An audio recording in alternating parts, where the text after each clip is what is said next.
Is it just me, or do you get nervous and maybe even a little self-conscious when you walk into a room full of people you don't know?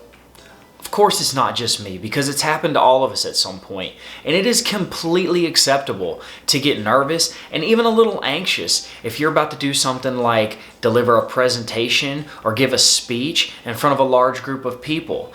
But the difference between nervousness and social anxiety is social anxiety becomes a phobia where you are terrified or feel crippled when it comes to surrounding yourself with large groups of people or going out into social settings that just make you extremely uncomfortable. Anxiety can have an effect on your relationships, your social life, your marriage, and even your physical health. And I want to help you with that because you are missing out on life. If you're like me, you're missing out on opportunities, you're missing out on life, and I really want to help you with that. But the first part of doing that is acknowledging that it's okay to say I'm not okay. I think as a society, I'm okaying myself to death. We're running ourselves into the ground. Hey, how are you doing today? Not too bad. Well, what is not too bad? Is that how you want to live? Do you want to live a not too bad life or a I'm okay? Is that the life that you really, really want to live? I think all of us that have anxiety and have suffered from anxiety, we really know, our rational thinking brain knows and understands that there's something more to this. There's something more going on than we want to admit, because in order to fix it, we've got to admit that there's an issue. And if you're like me, that's hard to do. It's hard to admit that you have an issue. I'm the kind of person that I don't like to ask for help. I don't like to take handouts. I don't like to feel like I need someone's help or something's help. But it is okay to say, I am not okay. So what we're going to talk about today is 6 things that I have done that have helped me with my journey with anxiety. Now, before I begin, I want to preface this video. I am not a psychologist. I am not a therapist. I am not a doctor. I am not medically qualified in any way, shape, or form to diagnose you or give you medical advice on whether you do or do not have anxiety. I just want to share with you my journey, my experience, and my opinion as one dude, as what I have done and what I have found success in, and hopefully you can find it yourself. Also, if you feel like you are going to hurt yourself or hurt anyone around you, please stop this video right now and Google the suicide prevention hotline. Please, whatever you're feeling, it too shall pass. I promise you, I've been there. I've been in a situation where I was not thinking rationally and I really thought about doing something I wouldn't have lived to regret, but I'm extremely grateful that I lived long enough to look back on it and not make the choice that I was making. I promise you, you will be glad one day that you came out on the other side of this. So please do not hurt yourself and do not hurt anyone else.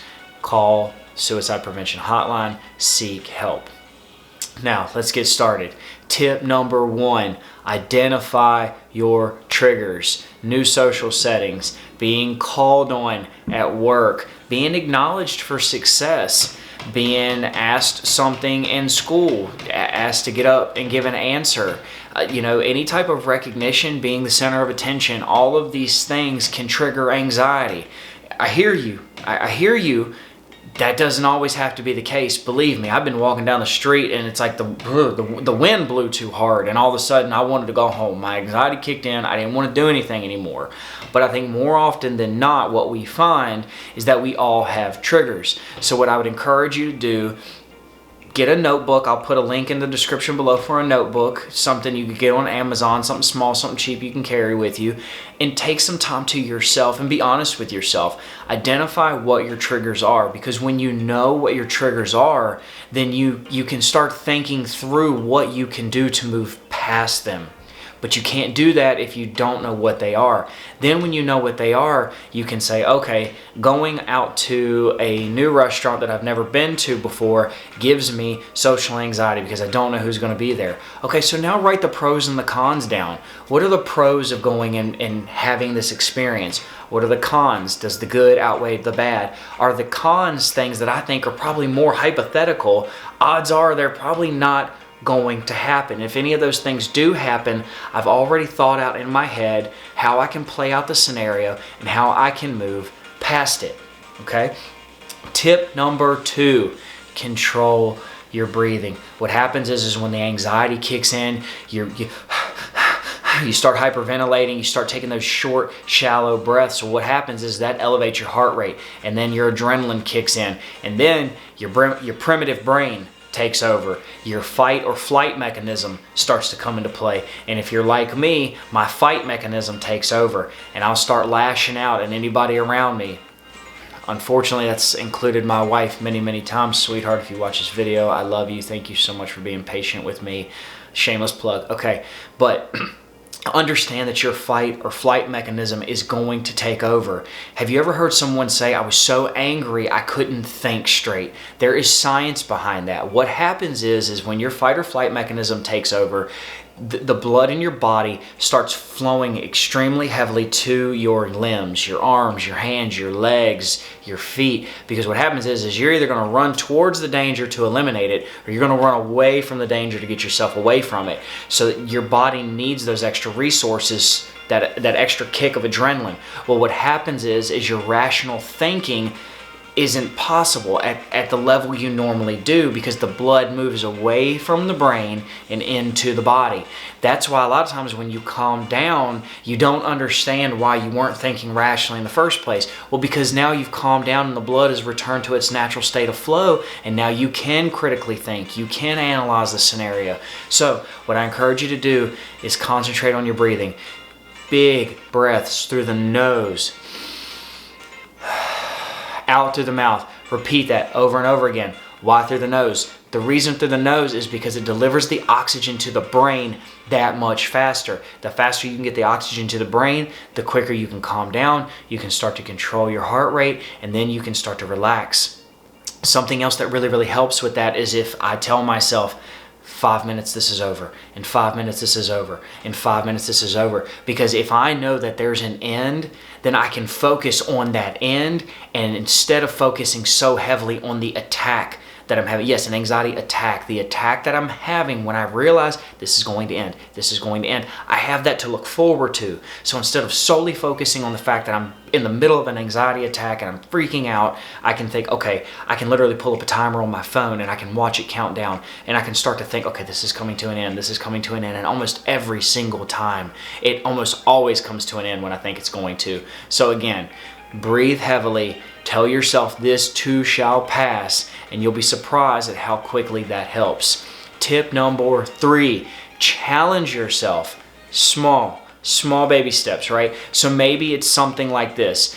On your lunch break, you normally hit the drive-through, whatever your favorite spot may be. Maybe it's a Starbucks, maybe it's a Dunkin', maybe it's a McDonald's, maybe it's a Chipotle. Whatever your vibe is, maybe you normally go through the drive-through. Well, I challenge you, maybe you go inside, maybe you park, maybe you have anxiety around the crowd in the lobby. So maybe you pull in the parking spot, and you go in and order, and you surround yourself with those people. The nice thing about that is you can mentally prepare yourself for that, and you can say, okay, I'll be in here 10 minutes tops. So now you can start to slowly push your boundaries of what you find comfortable until that box that we put ourselves in starts to get a little bigger. Another tip I have for you is next time you get invited to a social event or a social occasion, just let them know, hey, I already have a prior engagement, but I can pop in for like 30 minutes or maybe 20 minutes.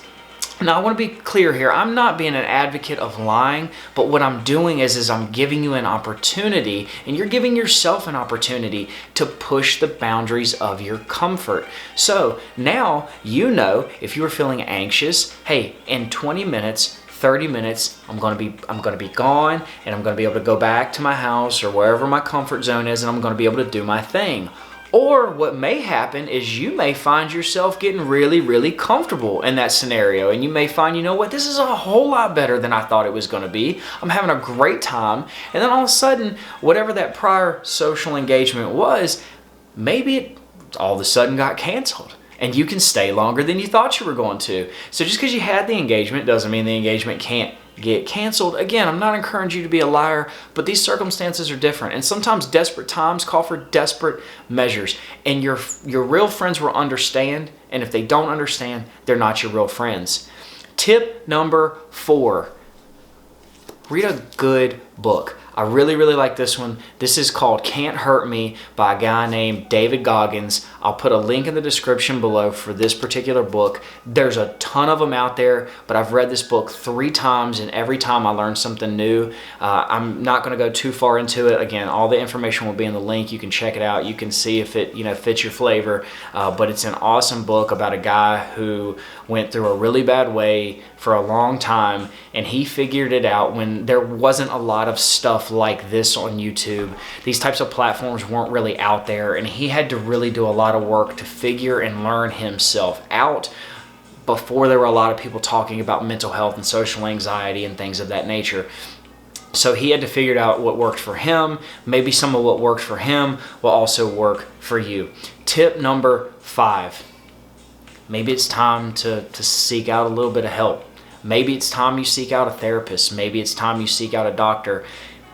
Pump the brakes. I hear you. Whoa, hey, whoa, what? I didn't. No, I'm searching YouTube because I don't want anybody to know that I got this stuff going on.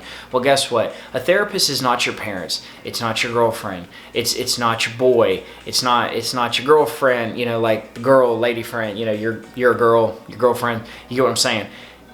All of those people have a bias towards you in some way, shape, or form, and that's not a bad thing. Most of the advice, if not all the advice they're going to give you is going to come from love. But the thing is if they haven't experienced what you're going through in some way, shape, or form, I'm not saying that I have, but I'm empathetic because I have my own anxiety issues. If they don't, you hear a whole lot of like, well just, you'll be all right. Just buck up. Pull your pants up, put your big boy pants up, put your big girl pants on. But that's not how this works. That is not how anxiety works.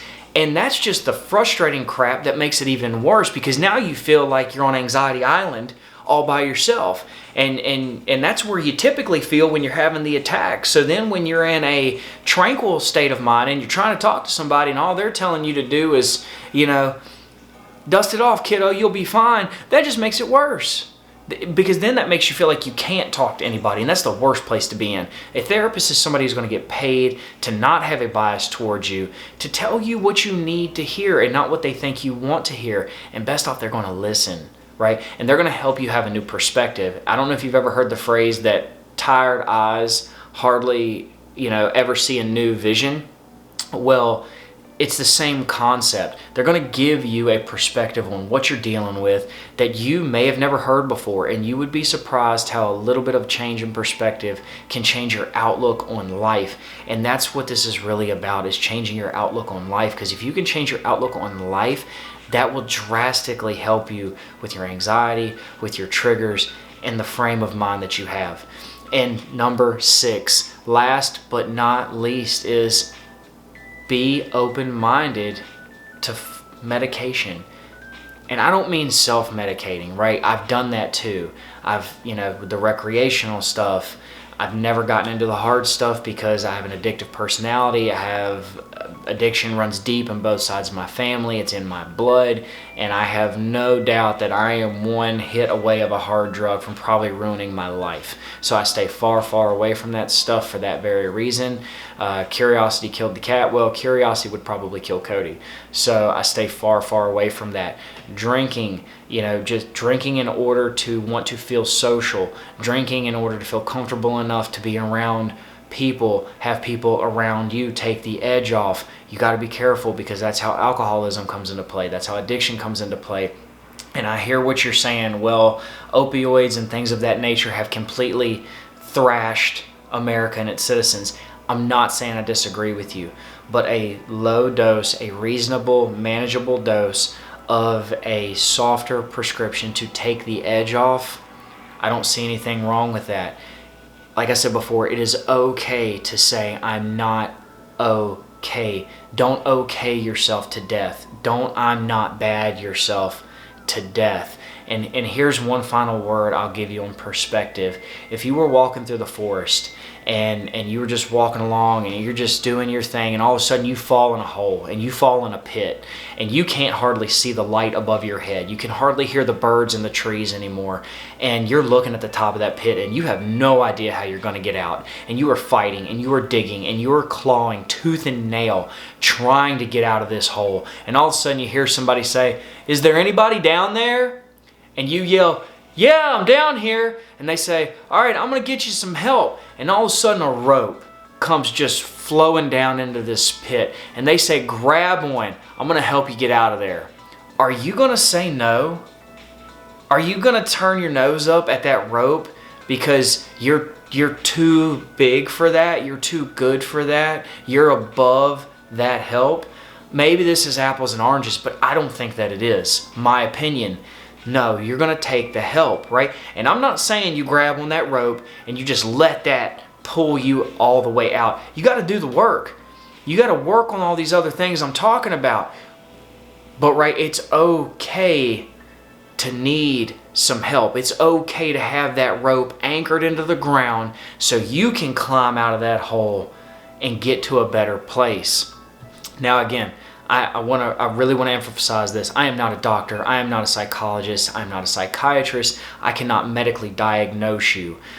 But please, if you are going to hurt yourself or someone else, I say this again, please, please, please reach out to someone. Email me. Comment. I don't care how you get in touch with me, but please, I would be more than happy to talk with you about whatever you need, and I guarantee you have someone in your life that's willing to listen. Don't do something that you can't take back. Again, I'm Cody Carter. This is One Dude's Opinion, and I want you to know there's people that care about you whether you know it or not. Thanks.